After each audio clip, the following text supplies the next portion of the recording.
Hi, I'm Gelax, and this is a letter to my first pretend boyfriend.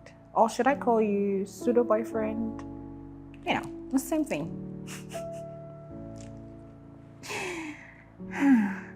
What shall we call you?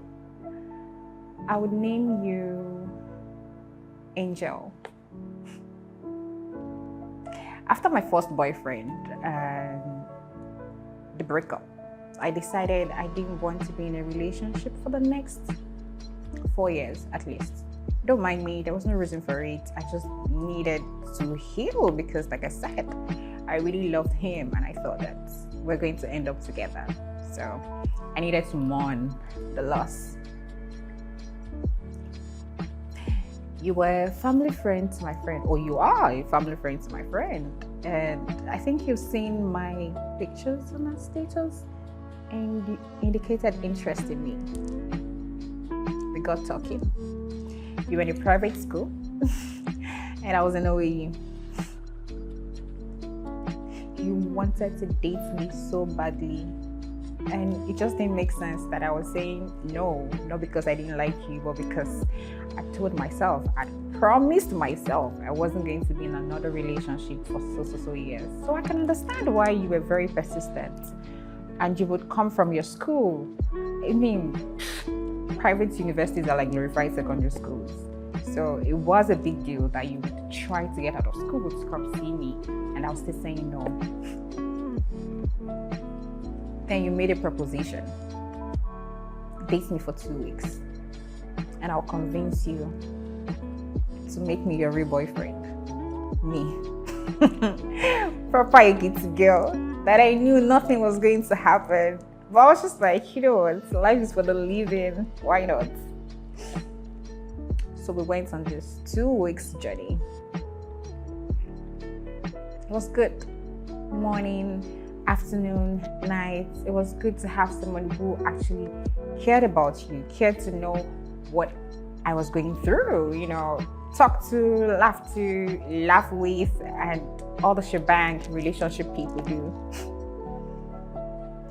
The night that we're going to clock 2 weeks, I remember my association had a dinner party, and he had come because it was just perfect. Time was perfect. So we're going to have a dinner party in school. You're going to come as my date, and after the date, I'm sure you had planned this grand gesture in your mind of how to wow me, and hopefully I would say yes.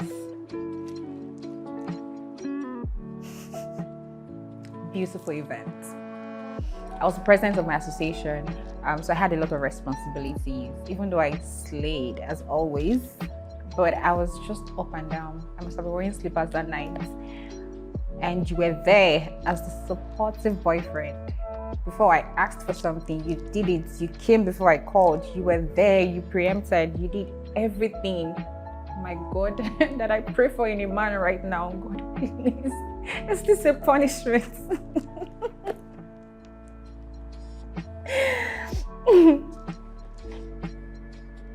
Then that night, after midnight, after the dinner party, in front of amphitheater, you know, where you asked me, so how's the 2 weeks for you? And I went on about genuinely how good it was. I really did enjoy myself. I loved having my own person, not just someone that was toasting me, but like my actual person, right? I did love it. It would make sense that I would continue it. I can't deny that I had feelings for you, but then I'm Ekiti and I'm stubborn, and I've said I'm not going to be in a relationship, so it doesn't care what my heart was feeling. I wasn't going to go on with you.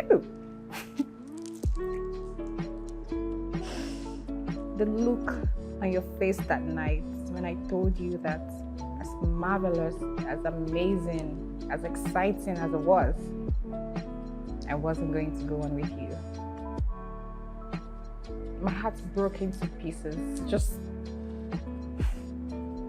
seeing you being very vulnerable before me.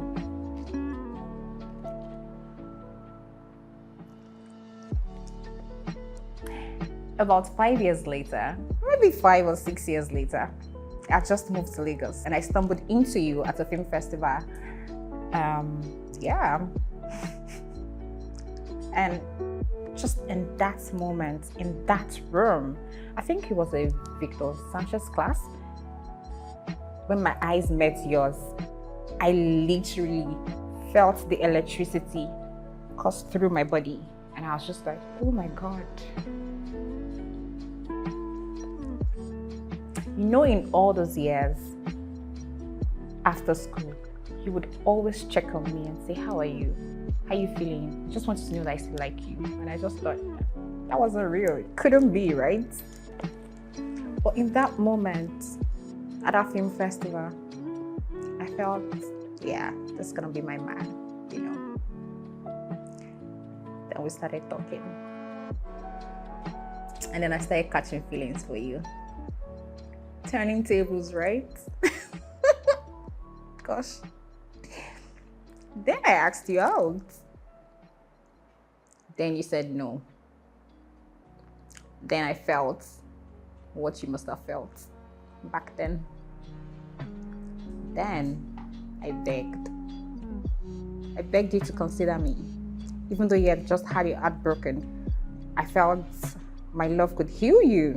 So why not give us a chance? I mean, you've always liked me. I'm not some strange foreign entity. You knew me. This feeling is familiar to you, right? We can pick it up and make it work. You still said no. Then I cried. Perhaps for the first time for a man. I cried not only because my heart hurt, but I couldn't get the man that I wanted. I cried because for the first time, I understood what it meant when women, girls, turn boys down. It's no just reason, especially when that man thinks they could really be good together. Yeah, I really did cry.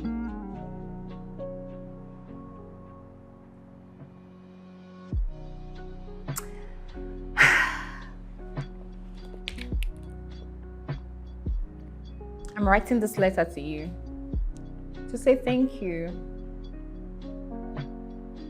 because it did feel like with you was the first time I came to the realization that I should be nicer when letting a man down, you know?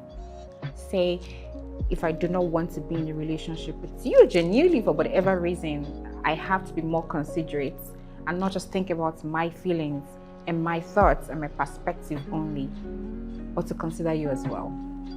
So thank you for that. And I'm glad we're still friends.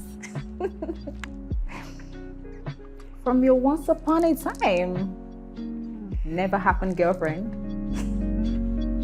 Gelax.